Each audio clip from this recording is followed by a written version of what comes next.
ನಾವು ಪ್ರಯತ್ನಿಸಿದ ಎಲ್ಲ ಔಷಧಗಳು ತುಂಬಾ ಹೆಚ್ಚಿನ ಡೋಸುಗಳಲ್ಲಿ ಔಷಧಗಳು ಮಾಡ್ಯುಲೇಷನ್ ಆಪ್ಟಿಮೈಸ್ ಮಾಡಲಾಯಿತು. ಇನ್ನೂ ತುಂಬಾ ಅಂಗವೈಕಲ್ಯಕಾರಿಯಾಗಿದೆ ಮತ್ತು ಇದು ಒಂದು ರೋಗಿಯನ್ನು ಪರಿಶೀಲಿಸುತ್ತಿದ್ದಾರೆ. ನಾನು ಯೋಚಿಸುತ್ತಿದ್ದೇನೆ, ಸರಿ, ಅವರಿಗೆ ಶಸ್ತ್ರಚಿಕಿತ್ಸೆಯಿಂದ ಪ್ರಯೋಜನವಾಗಬಹುದು ಮತ್ತು ನಂತರ ಅಥವಾ ಅವರಿಗೆ ಈ ರೀತಿಯ ಅನೇಕ ಅಸ್ಥಿರತೆಗಳು ಇದ್ದರೆ, ಹಾಗಾಗಿ ಎಲ್ಲ ಔಷಧಗಳೊಂದಿಗೆ ನಾನು ನನ್ನ ಶ್ರೇಷ್ಠವನ್ನು ಮಾಡುತ್ತಿದ್ದೇನೆ. ಅವರಿಗೆ ತುಂಬಾ ಔಷಧಗಳು ಬೇಕಾಗಿದೆ, ಅದು ಬಹುಬೇಗ ಬದಲಾವಣೆಗಳು ಹಾಗೂ ಅಸ್ಥಿರತೆಗಳು, ಹಾಗಾಗಿ ಅವರ ದಿನ ಚೆನ್ನಾಗಿ ಹೋಗುವುದಿಲ್ಲ. ಜೀವನದ ಗುಣಮಟ್ಟ, ಅದೇ ನಾವು ಚರ್ಚೆ ಮಾಡುತ್ತಿರುವ ವಿಷಯ. ಇದು ಸಂಪೂರ್ಣ ಗೊಂದಲವಾಗಿದೆ. ಅದು ಒಂದು ರೋಗಿ. ನಾನು ಯೋಚನೆ ಮಾಡಿದ್ದೇನೆ, ಸರಿ, ನಾವು ಅವರಿಗಾಗಿ ಸ್ಥಿತಿಯನ್ನು ಸುಧಾರಿಸಿಕೊಳ್ಳಬೇಕು. ಹಾಗಾಗಿ ಇದು ಇನ್ನೊಬ್ಬ ರೋಗಿಯ ಪ್ರಸಂಗ. ಅಥವಾ ಇಲ್ಲಿ ಡಿಸ್ಕಿನಿಸಿಯಾ ಎಂಬ ಅಸಾಮಾನ್ಯ ಚಲನೆಗಳಿವೆ. ಹಾಗಾಗಿ ಅವು ಪಾರ್ಕಿನ್ಸನ್ ರೋಗದ ಪ್ರಗತಿ ಮತ್ತು ಔಷಧದಿಂದ ಉಂಟಾಗುವ ಪರಿಣಾಮಗಳ ಸಂಯೋಜನೆಯಾಗಿವೆ.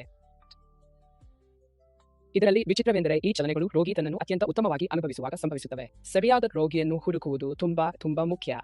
ಅಥವಾ ಅವರಿಗೆ ಹೈ ಡೋಸ್ ಮೆಡಿಕೇಷನ್ಗಳು ಇದ್ದರೆ ಮತ್ತು ಅವರು ಪಾರ್ಶ್ವಪರಿಣಾಮಗಳನ್ನು ತಾಳಲಾಗದಿದ್ದರೆ, ಉದಾಹರಣೆಗೆ ಡೋಪಾಮಿನ್ ಕೆಲವೊಮ್ಮೆ ತೀವ್ರ ವಾಂತಿಯನ್ನು ಉಂಟು ಮಾಡಬಹುದು, ಕೆಲವರು ಅದನ್ನು ಸೇವಿಸಲಾಗದು. ಅಥವಾ ನೀವು ಗೊತ್ತು, ಅವರು ಮಧುಮೇಹಿಗಳಾಗಿದ್ದಾರೆ, ಅವರು ಹೈ ಡೋಸ್ಗಳನ್ನು